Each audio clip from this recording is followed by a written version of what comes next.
안녕하세요, 와시즈입니다.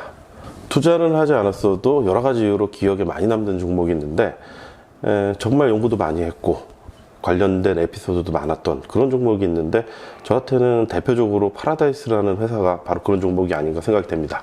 자, 그러면 10년 전에 처음 파라다이스 시티를 연구했을 때부터 시작을 해서 며칠 전에 파라다이스 시티를 갔다 왔던 그 영상을 배경으로 과거의 추억과 에피소드들을 한번 정리해 보면서 여기서도 나중에 투자할 때 참고할 만한 부분이 있나 한번 정리해 보도록 하겠습니다.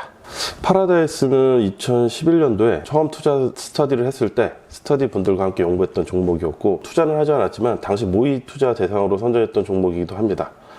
당시에 퀀트 방식 TGR 모델이라고 퀀트 베이스로 50개 정도 종목을 선정을 해서 기본적으로 가치가 어느 정도 되는 종목을 선정을 하고 거기에 성장성적인 요소들을 감안해서 종목을 선정을 했는데, 그때 최종적으로 선정된 종목이기도 하고 다른 투자 스타디원들과 같이 연구했었던 종목 중 하나였습니다.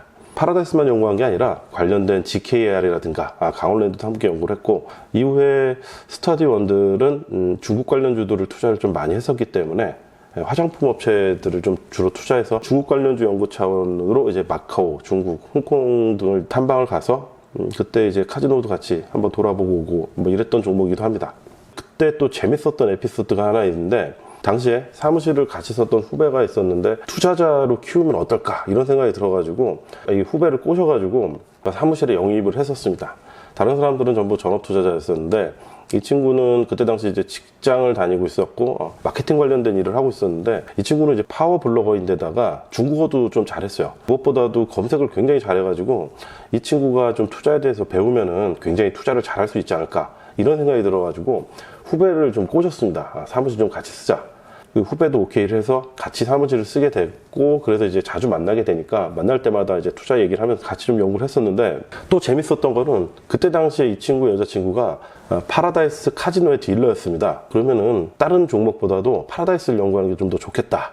근데 이 친구는 다른 종목도 한번 해보고 여러 가지 하곤 했었는데 파라다이스도 잠깐 사서 이제 조금만 수익을 내고 나왔었던 이제 기억이 나는데, 저녁 때 이 친구랑 좀 술을 마시면서 농담 삼아서 이런 얘기를 했던 적이 있어요. 그때 당시가 2011년 정도였었는데 부동산 시장이 상당히 안 좋았었어요. 안 좋았는데 후배한테 얘기를 했었던 게, 둘이서 계속 사귀고 그렇게 될 것 같으면은 여자친구 명의로 한 대출 5천만 원 정도를 받아서 파라다이스에 투자를 해라.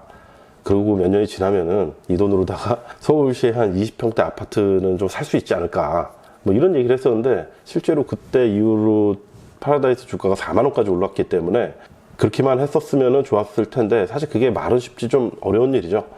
그런 추억은 있었고, 이 친구는 투자보다는 컨텐츠라든가 이런 쪽에 좀 관심이 좀 더 많은 친구여서 주식회사 대기업이라는 회사를 지금 창업해서 지금 잘 살고 있습니다. 그리고 2012년도에 대규모 개발 계획이 발표된 게 있었는데, 인천 영종도 인근에다가 대규모 카지노 플러스 리조트를 만든다, 이런 좀 발표가 났습니다. 영종도 개발 계획으로 ACT, 미단시티 이렇게 해서 중국 자본과 미국 자본을 유치해서 글로벌 카지노 및 그 리조트를 만든다, 이런 계획이 나와서 영종도 일대 땅값도 굉장히 많이 들썩이고 그래서 영종도를 여러 차례 방문을 했습니다. 방문한 것까지는 좋았는데, 당시에 이제 이슈가 됐었던 부분은 영종도가 개발되게 되면은 지금 중국 관광객도 앞으로 계속 늘어날 추세이기 때문에 북경 같은 경우는 홍콩이나 동남아 쪽 가는 것보다 영종도가 훨씬 더 가깝다. 그래서 이제 그걸 만들자, 이런 얘기가 나왔었는데 결국 그게 굉장히 많이 축소가 됐어요. 축소가 돼가지고 당시에 모노레일인가 이게 오픈돼가지고 모노레일 오픈됐을 때도 가보고, 그리고 미단시티라든가 당시 그런 지역들 돌아보고 했는데, 지금 생각해보면은 이런 이야기들은 해당 산업의 호황기에 나와서 관련 경기가 좀 꺾이면서 축소되는 경우가 좀 많지 않았나, 이런 생각이 들었고, 며칠 전 갔다 왔을 때가 2012년, 13년에 나왔던 이야기 대비해서 별로 그렇게 늘어난 건 없었던 것 같습니다. 다만 파라다이스는 예정대로 투자를 잘해서 지금 파라다이스 시티를 만들었는데, 아마 규모의 경제적인 측면에서 주변에 다른 카지노라든가 이런 게 들어오게 되면은 파라다이스도 상당히 수혜를 볼 것 같은데, 이때 진행이 안 된 가장 큰 이유 중 하나가 산업 규모 자체를 키우기 위해서는 해외 자본, 그러니까 중국하고 미국 자본에서 요구했던 게, 제 기억에는 내국인 카지노 관광객을 허가를 해야 된다. 근데 이 부분에 대한 이슈가 꽤 많이 나왔었는데 이 부분이 결국 되지 않아가지고 지금 현재도 거의 개발이 안 된 파라다이스 시티만 어느 정도 운영하고 있는 이런 형태가 아닌가 싶습니다. 그로부터 한 2년 정도 지나서 파라다이스는 좀 잊고 지냈는데 2014년이었나? 파라다이스로 돈 번 투자자를 우연히 만나게 됐습니다.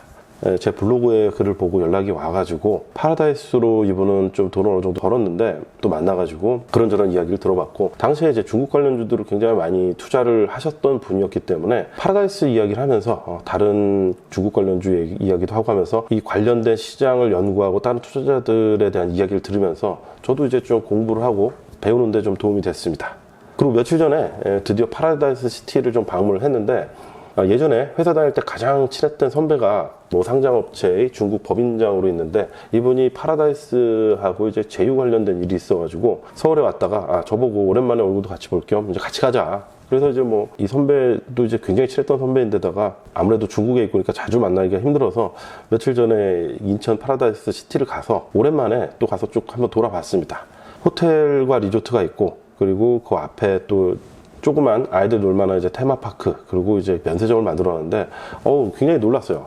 마카오라든가 아니면 홍콩 이런 데랑 단순 비교하기는 좀 어려운 부분이 있긴 한데 정말 잘 만들어 놨더라고요. 그 꾸며놓은 것도 상당히 멋있었고, 면세점 같은 경우도 이제 새로 오픈돼서 프로간장게장처럼 강남의 유명한 맛집들도 이제 입점해 있고, 일식이라든가 중식당 같은 경우도 최고의 식당들이 들어와서 정말 구색은 잘 갖춰놓고, 인테리어라든가 고급진 부분에 있어서는 정말 괜찮았습니다. 평일 오후여서 그런지 몰라도 사람이 많지는 않았어요.